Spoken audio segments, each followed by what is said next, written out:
Despite government assurance on the availability of fuel in Cameroon, most towns and cities in the country goes with all the precious liquids that is in high demand from consumers all across the nation. High Prime Newscast for today zooms in on the phenomenon. Also, Christian Men's Fellowship (CMF) of the Presbyterian Church in Cameroon commemorates the 42nd annual rally on the theme "Who do you say I am?" drawn from the scripture of Matthew 16 verse 15 to 17. The case in point of this newscast is Fako North Presbytery. Those were our major stories. Good evening to you all. This is High Prime for Tuesday, the 12th of December 2023. We start off with one of our lead stories. Major towns and cities in Cameroon have for several days now been witnessing scarcity in fuel. The case in point is the cities of Yaoundé, Douala, Bafoussam, Konsamba, Chang, just to name a few, that have been witnessing scarcity of fuel across these localities, despite government assurance from the Minister of Water Resources and Energy, Gaston Elundu Esomba, promising for the availability of the said precious liquid in the coming days. More with our reporter on that, Cynthia Latte. Fuel scarcity in most Cameroonian towns and cities is a big problem, as a huge number of persons are queuing in the different filling stations to get hydrocarbon products.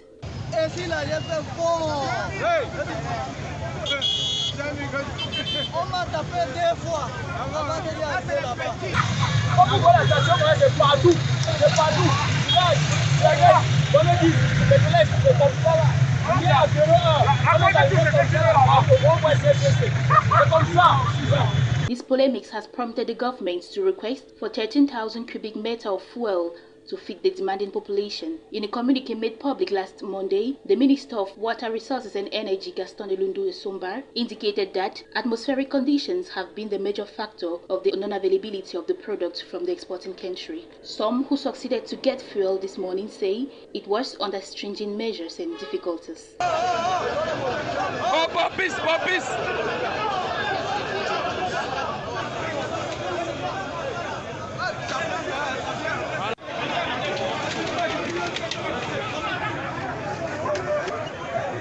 Vous parlez pour avoir ça, c'est pas ça va me passer. Si quand on a tout cassé la moto, même les pots de pas, j'ai même pas de carburant.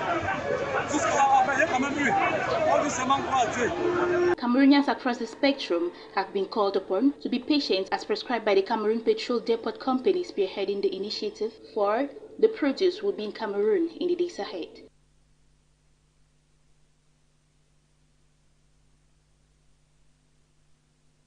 Remain with you, Cynthia Lato. Now you'll be telling us on Christmas festivity in the country, as most parents will now have a nostalgic feeling of Christmas when they were children. In the paper that follows, Cynthia Lato highlights on the business situation of persons dealing in Christmas-related goodies in this festive period, as she paints her reports.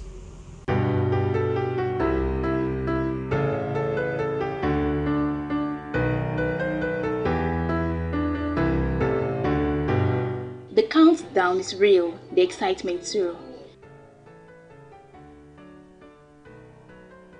The little ones have started visualizing the Christmas day.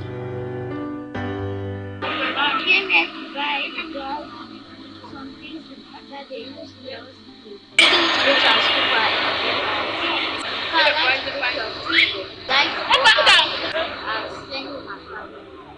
Here in Clerk's Quarters, Boya, this shop is fully equipped and ready to grace the commemoration of the birth of Jesus Christ.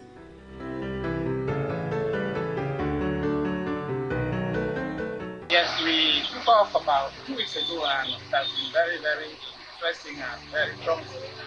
Customers are coming from all over. I see places I've never seen before. I guess some are coming from Mad there and so on and so forth.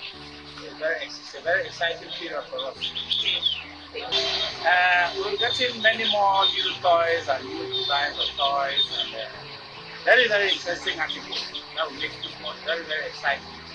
Siblings and family members gear towards a reunion, planning to surprise the younger ones with their dreamed gifts. I'm here to get some toys for my younger sister and maybe some few other things. And I'm still looking, but the prices are really expensive. I don't know if I'll take it. So far, very well. 673. But I've not done much. Still have like a bit of time. I think it's the first thing I do at night. And in this place, because you know where I get to. The prices of the toys and decorative accessories have changed considerably this year. There's been a little hike in prices because of, I think, the world economic crisis, because of inflation. And people are not finding so easy that they are adapting. I know we are going through very difficult times, and there's been a bit of depression. The Christmas is coming to uplift people's spirit with the coming of Christ. And I hope it gets better and better.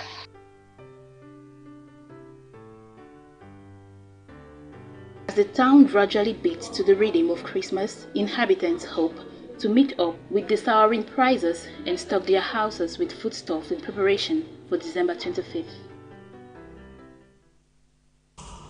The Center for Democracy and Human Rights in Africa, SHADA, has commemorated the 75th edition of the Universal Declaration on Human Rights Day that was celebrated over the weekend in a colorful ceremony chaired by the founder, Barrister Nkongo Agbo Felix, who highlights that some 300 persons have been killed during this 2023 year, while some 200 others were arbitrarily arrested by either the forces of law and order or non-state armed groups, as our reporter tells us more in this paper. The 75th anniversary of the Universal Declaration of Human Rights has been observed in Buea with a press conference on human rights situation in conflict-affected regions of Far North, Southwest Region, Northwest Region of Cameroon. It's a normal process that we do. Every quarter we come up with a report, and we thought that as we're celebrating the 75th anniversary of Universal Declaration of Human Rights, we decided to do it today because tomorrow is a Sunday. It's peculiar because it shows that the situation is not getting any better. We recorded lots of human rights violations, as was explained by Mr. Kajetan and Mr. Wabi. About 200 persons were tortured, about 300 have died. You know, we had about 100 days of ghost town, about 50 killed in the Far North with Boko Haram, instances of arson of about 150. It shows that the civilian population is not being protected by the state and by the warring factors. When I mean the warring factors, the non-state armed groups in the southwest and the northwest, and equally also Boko Haram in the Far North. With the current situation quite disturbing in these three regions, as 300 persons have died, 200 tortured, and more than 100 days of ghost towns and lockdowns, the human rights activist wants a holistic approach. The need for kind of a holistic measures by both government and the non-state armed groups to find a solution where civilians are not targeted, because you know that in any country the role of the state is to protect the civilian population, and wherein the state fails to protect the civilian population, the state is held accountable, meaning that even in cases where it's a non-state armed group that commit the atrocity, the state is still held accountable for failing to protect the civilian population. It's very complex, but we hope that as we get into 2024, as we get into the 76th anniversary of the Universal Declaration of Human Rights, the strides that we have made in building capacity with human rights defenders, with civil society organizations, with the press, with the religious leaders, it will trickle down. With the respect of human rights that is tantamount, SHADA believes in the advocacy method to bring a change in all ramifications. This year's theme says freedom, equality, and justice for all. Handbook on the do's and don'ts in a war situation. What non-state armed groups are not supposed to do and what the military is not supposed to do. We have shared it to them. It's also on, and we hope that when they read some of these things and their leaders also read, they will imbibe a culture of respecting human rights and protecting civilians. We will get to a position where it will get better. It's not easy because we have a culture of impunity. Accountability is not the rule, it's the exception. But I think that as time goes, you know, people are more human rights sensitive. People are mainstreaming human rights in whatever they're doing, and it will only get better. Advocacy grinds very slowly. That's what we've been doing for the past 7 years, advocacy. It grinds very slowly, but at times you see results. You see certain things that government does after refusing it 5 years ago. It's because of advocacy. With all said and done, the culture of human rights in Cameroon and the world is something that involves everyone, with no one left behind, and all to act and respect the rights of all humans. We cross over to Manu Division, where the Senior Divisional Officer for Manu, Yang Mekala, has congratulated the Tinto Council for a high rate of execution rates in that part of the Southwest region. This was during the budget adoption of that said council, as our reporter Bekin Tibagbonkongo tells us more. These are administrators, security officials, traditional rulers and stakeholders of the Upper Bayang subdivision in Manu Division sat to deliberate on the 2024 financial year for Tinto Council and to also discuss matters of security concern in the subdivision. The twin event consists of budgetary session and security sensitization campaign held on Thursday, December 7 at Tinto Council Hall, was chaired by the Senior Divisional Officer for Manu, Mekala Vian. The security situation of Manu Division is very preoccupying, and this is why I decided to follow the instruction of the RIP to come personally to evaluate the security situation of this subdivision together with all the stakeholders. So this is the reason why during this meeting, we have to evaluate the situation of the security situation of the subdivision and to exchange with those stakeholders, with the traditional rulers, with the political authorities, and the other leaders of the association. Presenting the 2024 draft budget of his council, Mayor Echu Joseph said the budget stands at 822,350 francs, both revenue and expenditure, giving a slight increase of 3% as compared to the last year budget. The mayor of Tinto Council, Joseph Eyong, seized the opportunity to request that a security post be put up at Faitok village to reinforce security. I'm highly delighted to welcome all of us to this very important historic meeting event here at the seat of the Tinto Council, most especially to you, my peers, municipal councils, who have turned out in your numbers during this important session, which has a positive impact in the life and the smooth functioning of this institution, the Tinto Council. At the end of the session, the boss of Manu Division encouraged everybody, especially traditional rulers, to preach peace in their respective villages and urged the people of Upper Bayang subdivision to denounce the activities of separatist fighters and put an end to the ghost town phenomenon. You are watching High Prime, and we are coming to you live from our main studio here in High Television. We talk church news. Christian Men's Fellowship, CMF, of the Fakul North Presbytery have been called upon to continue being the fathers and pillars of the church, this while trusting completely in God. This was a call made by the Presbytery Secretary, Reverend Foncham Ezekiel, Presbytery Secretary for the Fakul North Presbytery. More with our reporter on that. The Christian Men's Fellowship of the Fakul North Presbytery are joining their brothers in Cameroon and beyond for the 42nd annual rally festivities of the Holy Hills of the Synod office in Buea. And we are today having our 42nd annual rally, 42 years after the creation of the Synod. The rally today is taking place at the Synod office, and it's our last rally for this mandate. With a wide range of activities ranging from Bible quiz, choral singing and others, was quite a remarkable moment for the 2023 edition that recorded a drastic increase as the areas that are mostly affected by the armed conflict in the northwest and southwest regions turn out. The Christian Men's Fellowship of the Presbyterian Church in Cameroon, Fakul North Presbytery, they have been exploring biblical studies over the year 2023 that climaxes at this rally. Under the theme, "Who do you say I am?" The question posted by Jesus Christ to his disciples with the response that came from Peter, "You are the Messiah." The presiding officer of the rally, the Fakon North Presbytery Secretary, dwelt on the theme, "Who do you say I am?" drawn from the scriptures of Matthew 16 verse 15 to 17. Automatically, by next year, there will be reorganization through elections in the church. And we expect that there will be re-elections for many persons who will be changing office or leaving office. The rally of today has really been impressive. The turnout massive, and the number of persons who came out very encouraging.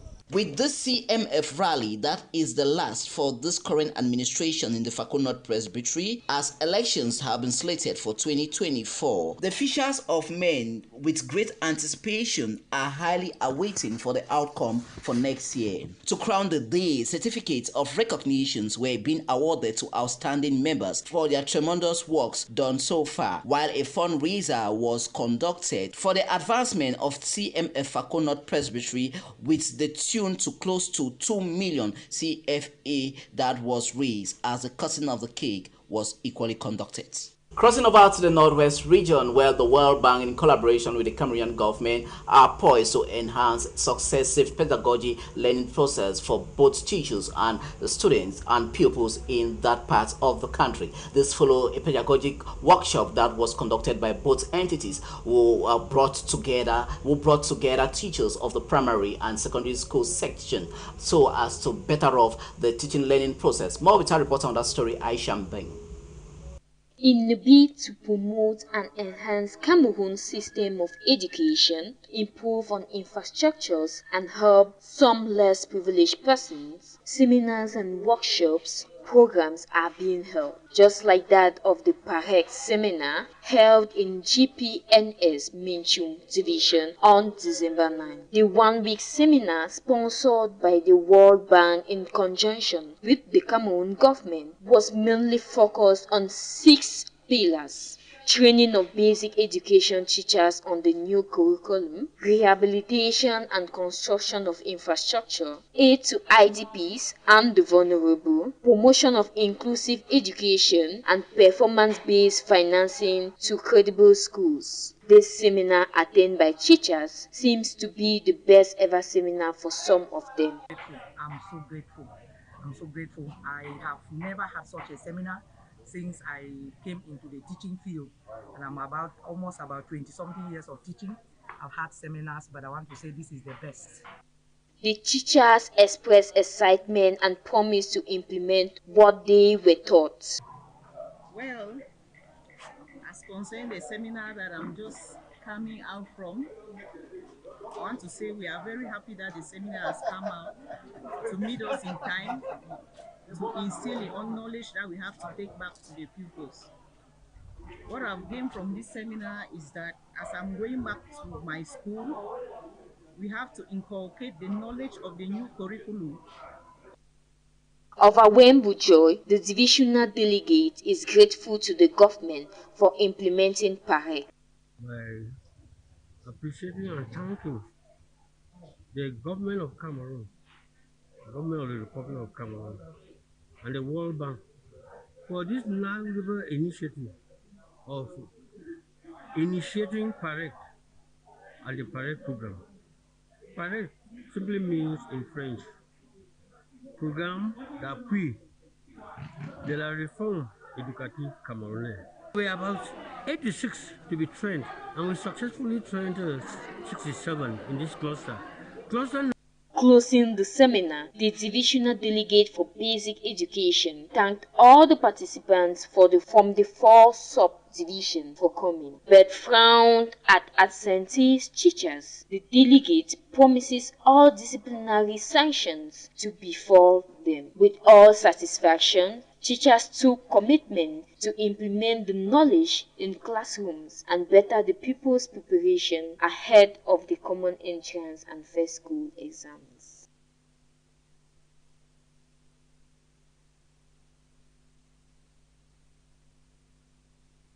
We talk gender-based violence. Natural disasters are another point that expose women and girls to gender-based violence. According to the upcoming reports done for us by Jabi Kiti, who opines that these phenomenon of floods, earthquakes, landslides expose women and girls to rape, assault from boys and men, and proposes ways to mitigate such bad vices. More with you, Jabi Kiti.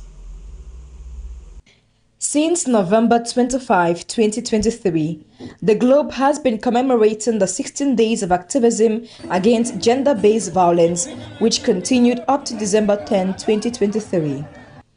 This calls for global action to increase awareness, galvanize advocacy efforts, and share knowledge and innovation to end all types of violence against women and girls.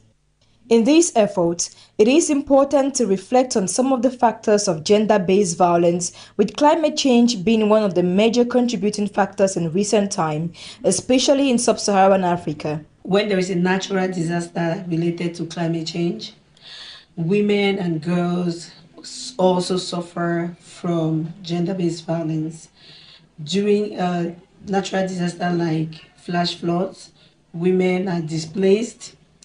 They are displaced and they are at high risks of different types of gender-based violence, such as rape, withholding of resources, and you know that lack of resources, provision of resources for women and girls during natural disasters, especially those related to climate change, is a form of GBV. Some of them even drop out of school because they lose all, for example, their school material, like the last flood that happened.